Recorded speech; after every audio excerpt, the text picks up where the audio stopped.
Olá, pessoal, tudo bem? Aqui é a professora Amanda e hoje nós vamos trabalhar o romance romântico através da leitura de um trecho da obra Os Miseráveis do escritor francês Victor Hugo.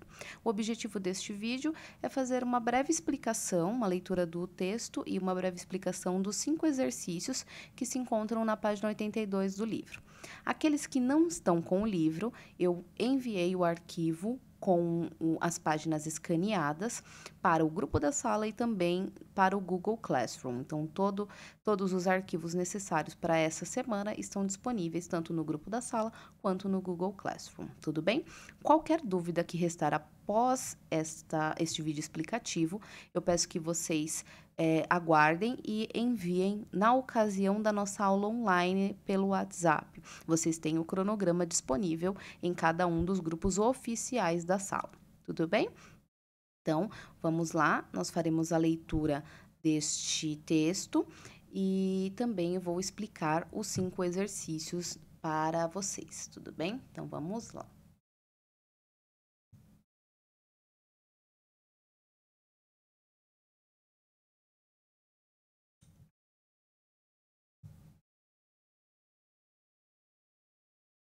O texto é Os Miseráveis e está aqui na página 80 do livro didático.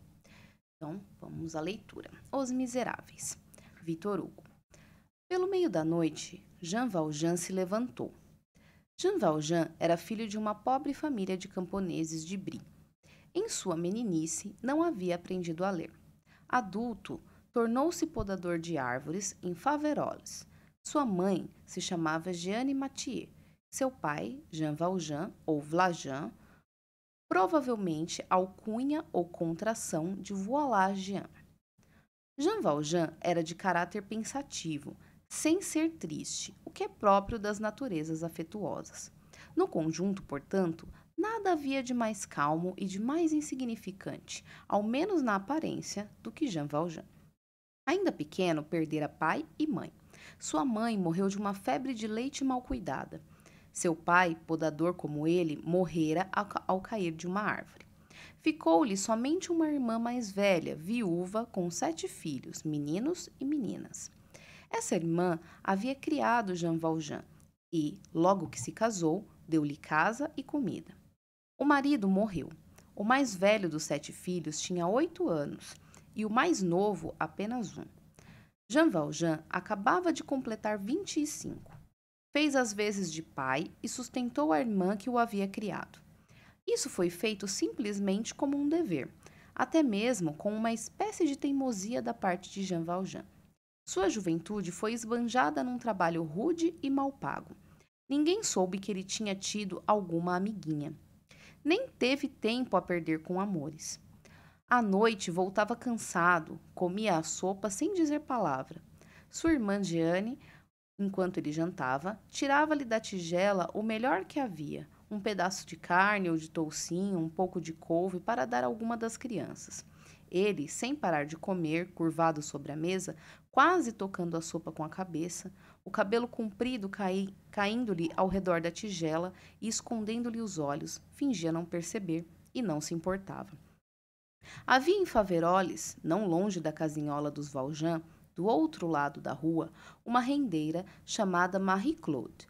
As crianças, habitualmente com fome, iam às vezes pedir-lhe emprestado, em nome da mãe, um pouco de leite, que bebiam em seguida, atrás de alguma sebe ou em qualquer canto do caminho, disputando a vasilha entre si com tanta pressa que as meninas o derramavam sobre o avental e a gola dos vestidos.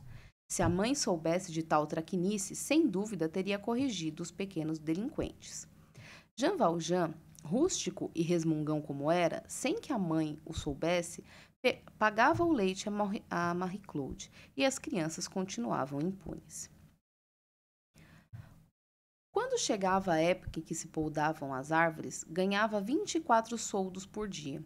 Depois, empregava-se como segador, servente de pedreiro ou ia trabalhar nos estábulos como jornaleiro ou carregador. Fazia o que lhe era possível.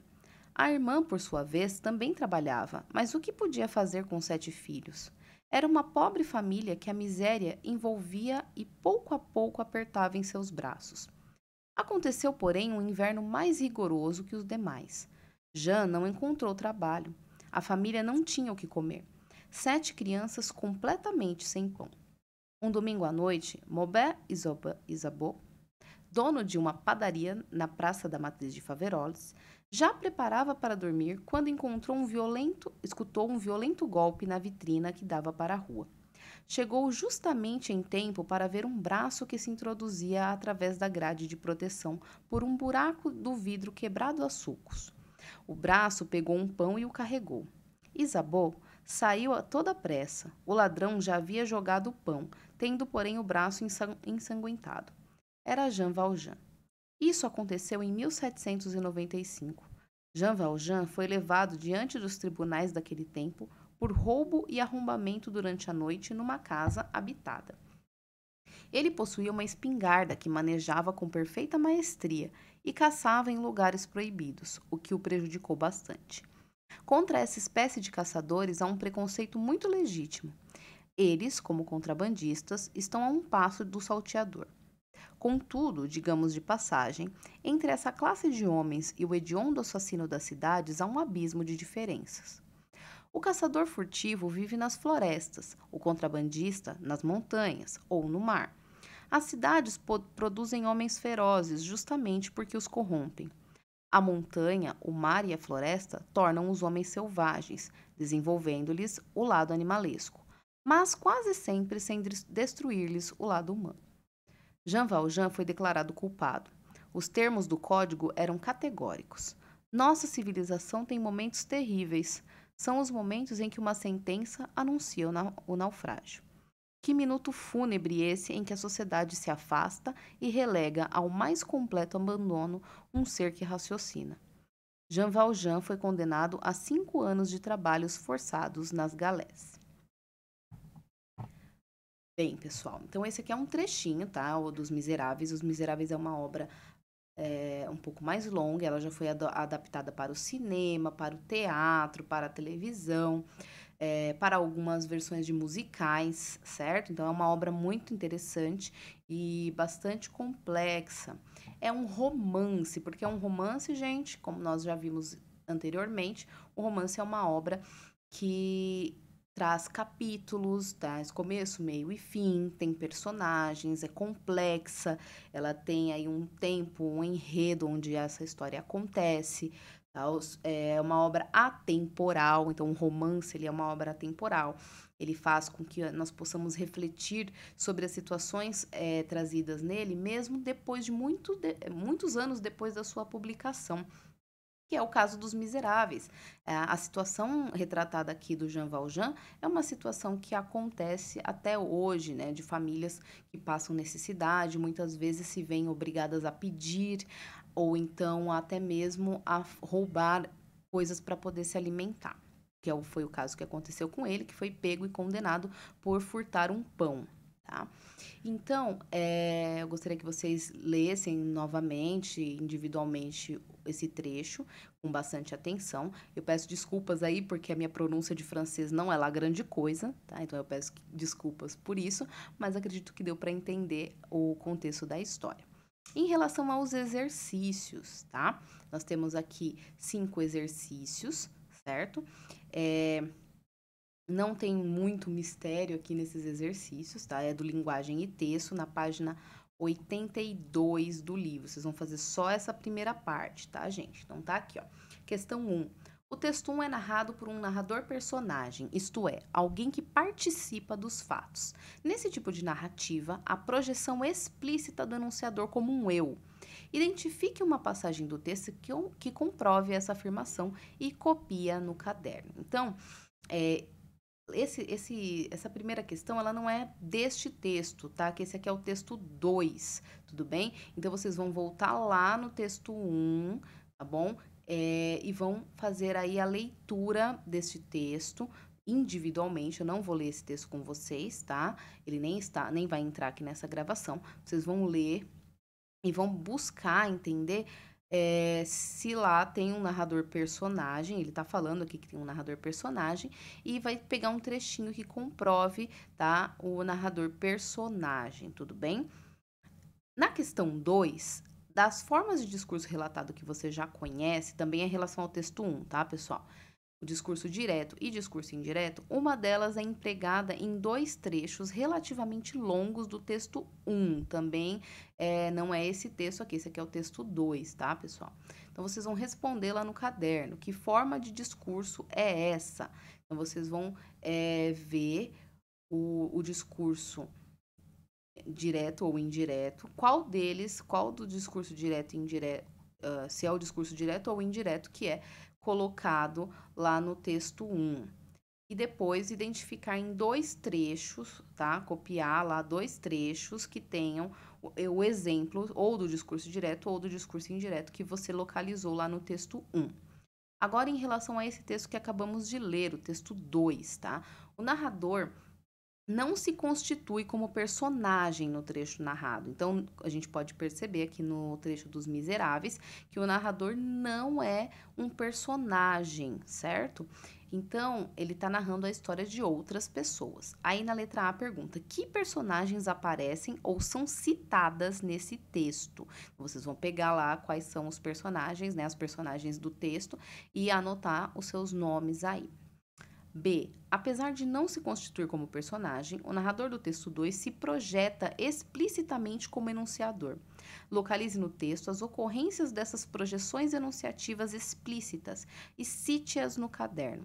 Então, vocês vão pegar lá no texto, nesse texto Os Miseráveis, e citar as participações do narrador, os momentos em que ele dá a sua opinião, os momentos em que ele participa da história, tá? Pelo menos um momento onde o narrador se explicita, o narrador aparece na história como alguém realmente participante da história, certo?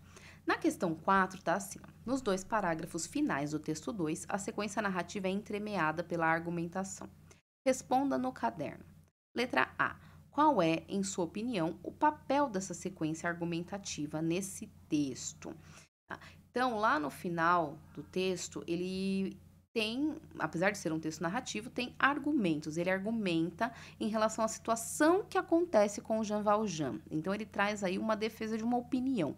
Quero que vocês digam para que serve essa opinião? Para que serve essa defesa dessa opinião, esses argumentos? Qual é o objetivo do narrador com isso? Aí a letra B diz o seguinte: a respeito do texto 2, tente explicar a finalidade dessa projeção enunciativa explícita. Então, por que o narrador colocou-se, né? Colocou a sua própria voz lá, tá? Por que o narrador está falando de si mesmo? Por que o narrador usa a sua opinião no texto? Tem alguma função para isso? É isso que vocês vão interpretar. E na letra C, ainda nessa sequência argumentativa, nos 2 parágrafos finais do texto 2, localize formas de modalização. Formule uma hipótese interpretativa para explicar essas marcas de modalização. Então, na letra C, ele está pedindo para você pegar os exemplos de modalização. Dentro aí desse capítulo do livro, um pouco antes, acredito que, se eu não me engano, na página 78, tá? Vocês têm aí alguns exemplos de modalização. Eu peço que vocês leiam, tá? Porque a gente já estudou modalização. Então, eu peço que vocês leiam com calma e busquem ver se tem exemplos aí, tá bom? Caso vocês não tenham o livro, eu enviarei o arquivo também com esses outros textos.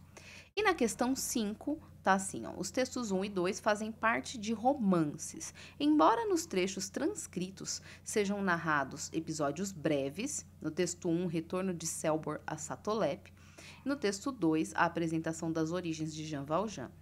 Pela leitura, é possível identificarmos alguns indícios de que ambas as histórias são mais longas e complexas.